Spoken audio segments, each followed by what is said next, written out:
샬롬. 우리 주 예수 그리스도께서 주시는 은혜와 평강이 충만할 수 있기를 기도하고 축복합니다.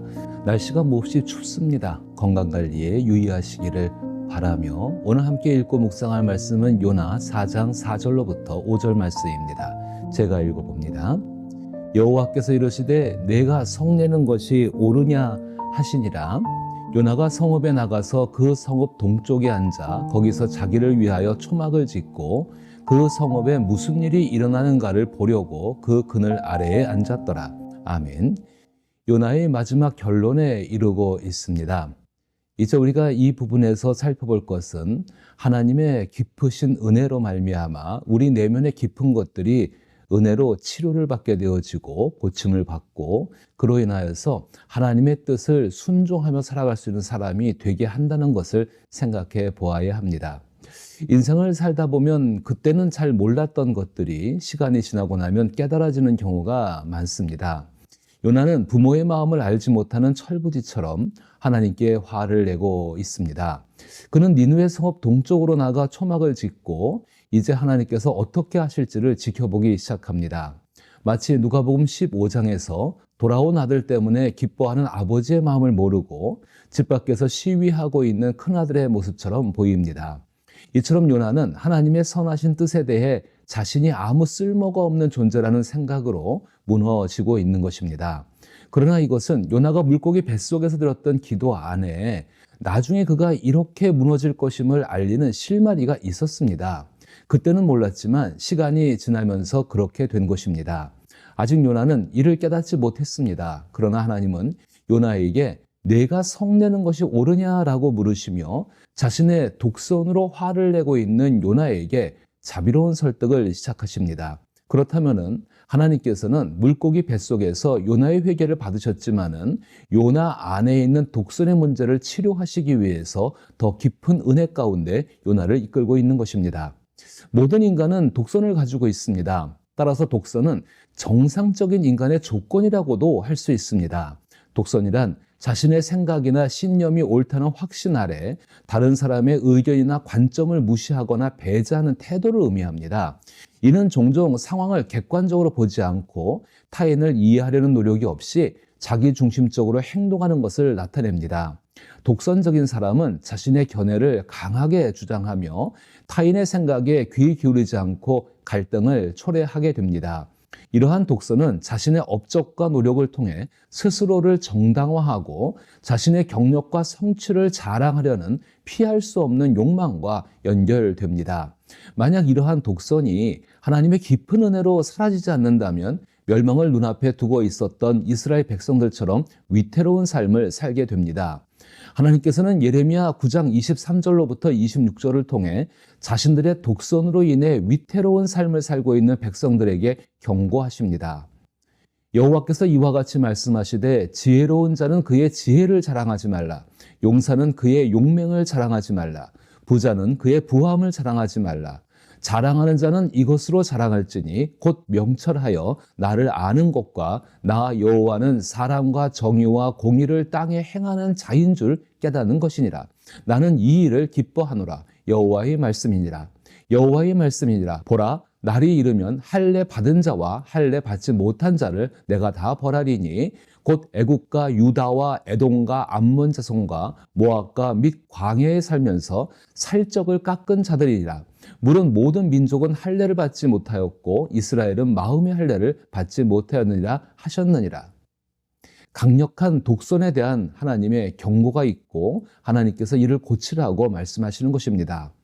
요나에게 있었던 독선이 우리에게도 존재함을 염두에 두고 요나의 독선을 살펴보기를 원합니다. 요나가 처음에 도망쳤던 이유는 하나님께서 이스라엘의 적들에게 자비를 베푸실 것이라고 생각했기 때문에 이를 불의하다고 여겼기 때문입니다. 이것이 바로 요나의 독선입니다.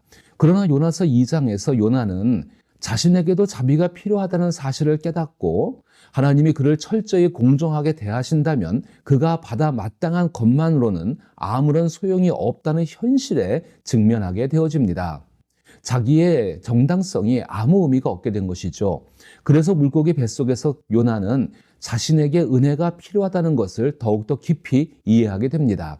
하지만 요나 2장 8절을 보면 거짓되고 헛된 것을 숭상하는 모든 자에게 베푸신 은혜를 버렸사오나 라고 말합니다. 이 구절은 우상을 붙드는 자들이 하나님의 사랑을 잃게 된다는 의미입니다. 특히 요나 2장 9절에 나는 감사하는 목소리로 주께 제사를 드리며 나의 서원을 주께 갚겠나이다. 구원은 여호와께 속하였나이다 라는 구절을 생각해 보면 요나는 하나님의 은혜가 필요하다는 것을 깨달았지만 여전히 교만과 독선이 남아있음을 또한 알 수가 있습니다. 이교도들은 우상을 섬겼지만 요나는 자신이 그렇지 않다고 확신하고 있습니다. 그는 자신에게도 하나님의 자비가 필요하다는 것을 알고 있지만 적어도 이방인들과 비교하는 것은 억울하다고 느끼고 있는 것입니다. 요나는 자신 안에 어떤 영적 공로가 있다고 생각하고 있었던 것입니다. 물고기 뱃속에서도 여전히 하나님께 내세울 것이 있다고 믿고 있는 것입니다. 물고기 뱃속에 들어간 후 요나의 교만과 독선은 다소 줄어들었지만 완전히 사라지지는 않았습니다. 그는 예레미야의 말씀처럼 하나님 앞에서 위태로운 존재입니다. 그럼에도 불구하고 하나님은 요나의 회개를 받아주시고 다시 그를 삶의 자리로 세우셨습니다. 그럼에도 불구하고 하나님께서 니느웨에 자비를 베푸시자 요나는 영적 충격을 받아 어쩔 줄 몰라 하며 화를 낸 것입니다. 이는 요나의 독선 때문입니다. 이런 요나의 모습을 통해 성경이 우리에게 전하고자 하는 메시지는 우리가 하나님의 은혜를 이해하고 그로 인해서 변화하는 데까지는 여러 단계로 구성된 긴 여정이 필요하다는 것을 말하고 싶은 것입니다. 교만과 독선 등 하나님과 함께할 수 없는 우리의 오염된 기질이 변화되기 위해서는 단 한 번의 카타르시스적인 경험이나 파국적 경험, 즉 요나가 물고기 뱃속에 들어가는 것과 같은 사건으로는 이루어질 수 없습니다. 그것은 하나님께서 우리를 변화시키고 계신다는 것을 알려주는 하나의 징표일 뿐입니다. 설령 우리에게 카타르시스적인 경험이나 파국적인 경험이 없다고 하더라도 우리가 우리의 마음이 요나와 같은 것을 인정하면서 요나가 하나님의 은혜를 철저히 이해한 것처럼 보일 때마다 사실은 더 깊이 내려갈 필요가 있었다는 것을 우리가 인정할 수 있고 우리도 우리의 마음 밑바닥까지 내려가 우리 마음 밑바닥에 자리 잡고 있는 것이 무엇인지를 보려고 할 때 분명히 더 하나님의 깊은 은혜 가운데 들어가게 될 것입니다. 사람이 자기의 마음 깊은 곳까지 내려간다는 것은 무엇을 의미할까요? 단적인 예로 주님, 그것을 주신다면 주께 순종하겠습니다 라고 말하는 사람에게는 그것이 절대적인 것이며 하나님은 그 목적을 이루기 위한 수단에 불과한 것을 생각해 보십시오. 그것이 무엇이 되었든 사람의 마음 깊은 곳에는 그것이 자리 잡고 있다는 것입니다. 그 결과 그것이 하나님보다 그의 행복에 더 근본적인 것이 되어버린 것입니다. 마음속에 하나님보다 더 중요한 것이 있는 한 우리는 요나처럼 허약하고 독선적인 존재가 될 수밖에 없습니다. 어떤 것이든 그로 인해 교만해지고 그것을 갖지 못한 이들을 경시하게 될 것입니다. 두려움과 불안이 생겨날 것입니다. 우리의 행복의 토대가 위협받는 상황이 되면 우리는 분노와 불안, 절망에 휩싸여 어찌할 바를 모르게 될 것입니다. 하나님의 은혜를 가지고 우리 마음 깊은 곳에 도달한다는 것은 우리가 여러 방식으로 온갖 것을 우상과 자력구원의 수단으로 삼았음을 인지하며 인정하는 것입니다. 구원이라는 말의 의미가 우리가 죽어서 천국에 가는 것만을 의미하는 것이 아니라 이 땅에서 하나님과 함께 살아가며 의미 있는 삶을 살아가는 것을 알고 있다면 나를 행복하게 하고 나의 생애를 의미 있게 하시는 분은 하나님이어야 합니다. 이와 같은 맥락에서 우리는 우리의 삶 속에서 하나님보다 더 중요하게 여기는 것을 찾아야 합니다. 이러한 것들이 무엇인지 알아내기 위해 스스로에게 솔직해져야 합니다. 예를 들어 사람은 때때로 자신의 직업, 가족, 명성, 재산 등을 하나님보다 더 소중히 여기곤 합니다. 이는 곧 우리가 하나님보다 다른 것들을 더 의지하고 있음을 나타내고 있는 것입니다. 그렇다면 우리는 요나가 처한 상황과 크게 다르지 않다는 것입니다. 우리가 하나님 앞에서 겸손해지기 위해서는 또 그것을 최고의 가치로 삼는다면 이러한 우상들을 내려놓고 오직 하나님만을 바라보는 법을 배워야 합니다. 또한 이로 인해 사실 우리는 온전히 하나님의 은혜로 살아가는 존재임을 마침내 인정할 수 있게 되어집니다. 그러면 우리는 하나님으로부터 무엇인가를 얻기 위해서가 아니라 하나님을 위해, 하나님 때문에 그저 하나님의 하나님 되심을 인식하고 하나님을 알고 기뻐하며 하나님처럼 되는 기쁨 때문에 하나님을 섬기게 될 것입니다. 우리가 하나님의 은혜를 가지고 마음 깊은 곳에 이를 때 그 은혜는 우리의 독선과 두려움을 서서히 그러나 확실하게 뽑아내기 시작합니다. 이 모든 과정을 친히 다루시는 하나님께서는 요나에게 점잖게 나무라시며 한 가지 질문을 하셨습니다. 내가 성내는 것이 옳으냐? 화를 내는 것은 잘못이 아닙니다. 사랑하는 것이 위협받거나 해를 입을 때 화를 내는 것은 적절한 반응입니다. 그러나 독선과 두려움에서 비롯된 과도한 분노는 요나가 사랑하는 것이 가짜 신, 즉 우상이라는 것을 나타내고 있는 것입니다. 요나는 자기 민족과 나라에 자기의 독선을 가지고 지나치게 몰두하고 있었던 것입니다.